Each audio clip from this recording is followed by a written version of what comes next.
Howdy, lieutenants and economists. The most volatile, evil, disgusting things on the planet, humans.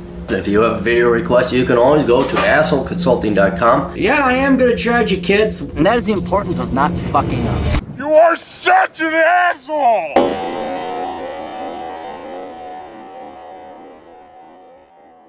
How you kids doing? AssholeConsulting.com. Got another request from Melbourne, Australia. Because in is spelled R-N-E. Hey asshole, I'm a 16-year-old male from Melbourne, Australia who attends a $30,000 Australian all-boys private school. I'm in an academic environment where my friends, mainly Asian, are busting their asses just to improve their ATAR, the Australian equivalent of GPA.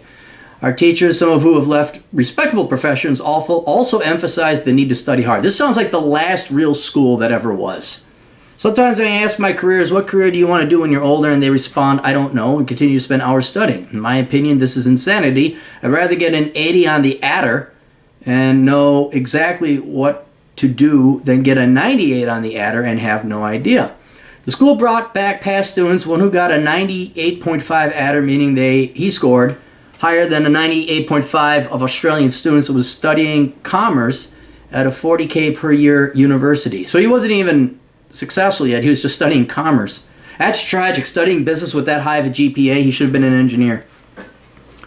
Commerce. Not knowing what he wanted to do when he's older. I was just sitting there, see, and they brought that guy in. Oh, I'm going to go, I don't know what I'm doing. You're right, you're 100% right to the client, you're 100% right. This is fucked up. This is retarded. I'm not saying you should have all the answers by the age of 16, 17, or 18, but you should start now, like, hey, evaluate different jobs, evaluate different degrees, and all your peers are like, I don't know what I'm doing. And then you got a guy who's actually spending $40,000 a year. I don't know what I'm going to do when I'm older. I was just sitting there like, what the actual fuck? I'm amused by his stupidity. All that street smart, all that intelligence, but no street smarts. I want to study accounting when I'm older and possibly finance to a lesser extent. Hey, don't study finance. Minor in it if you must, but do not major in finance. Go accounting, become a CPA, there's Australian equivalent. You will learn finance along the way. Finance is not to be studied. You'll pick it up. As the two could assist each other. Unlike my friends, I contact accountants. This is the only time I've ever heard some young man do this. You actually researched the fucking industry before you majored in it. Bravo! Bravo! If every kid did this, there wouldn't be problems. I'd be out of a job.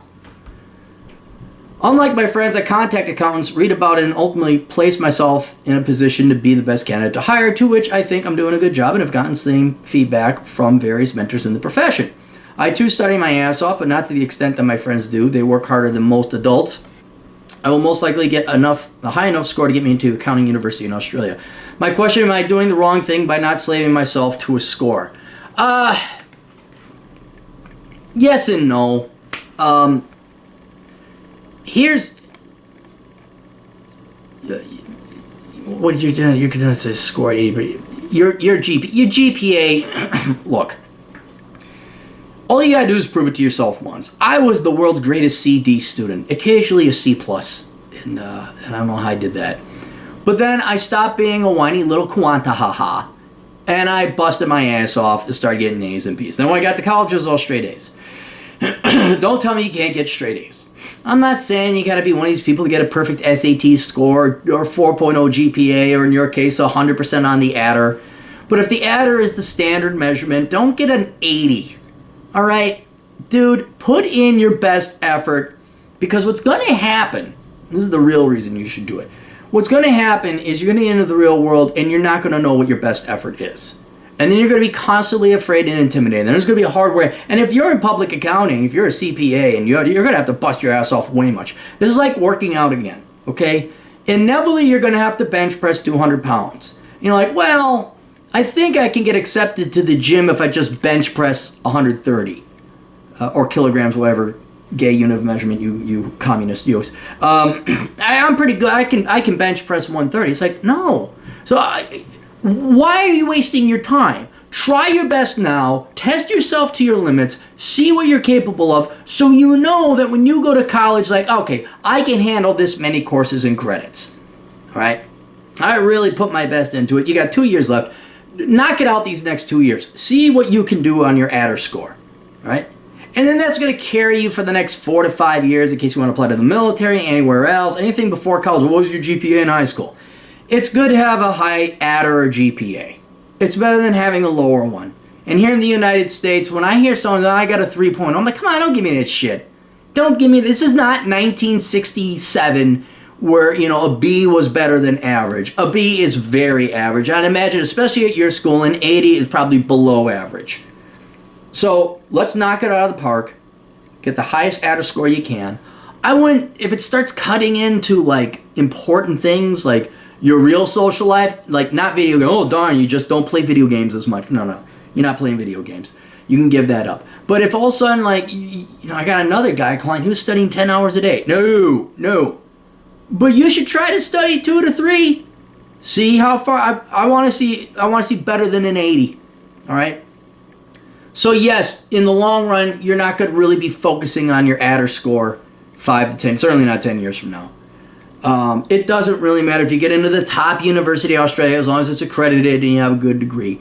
But it's going to pay you dividends now to see what you're capable of so that when you get into college, it's a little tougher. And when you get into the real world and you're working, say you end up doing tax or audit, you're going to say, wow, you know, this is really hard, but I know I could do it because I remember my junior and senior year, whatever year they call it in Australia. I've done this before. I can handle it. This is cake. I can do it. Or it's going to be challenging, but I know I can do it. So let's not do this. Oh, can I mail it? It's just, I don't like it. Don't like it at all. I mean, yeah, okay. Probably you can get in. I don't want you slaving away for your score. But at least let's get 90%. Huh? I think in the United States, an A was 93%. I don't know if it's the same thing over there. Maybe it's all numerical. I can't convert from imperial to metric. But let's not do an 80%. Let's just try your best and see what you're capable of without sacrificing your life. But you are very wise to figure this shit out beforehand, what you want to do, so that you don't go and major. And I got a buddy, his daughter majored in education, expensive private university, $200,000, and then she decided, I'm gonna be a flight attendant. That was my daughter. I'm not kidding. I'd be in jail because I would have beaten her within an inch of her life, and I would have disowned her. I'm like, you're paying me back that fucking money. Oh, but American parents are pussies. All right, questions, answers, even for our Aussie friends down below. ASSholeConsulting.com. Down below for the website for the clients down under. Check out all the other links down below in the comments, or not the comments, the video description, and we'll see you guys later. Toodles.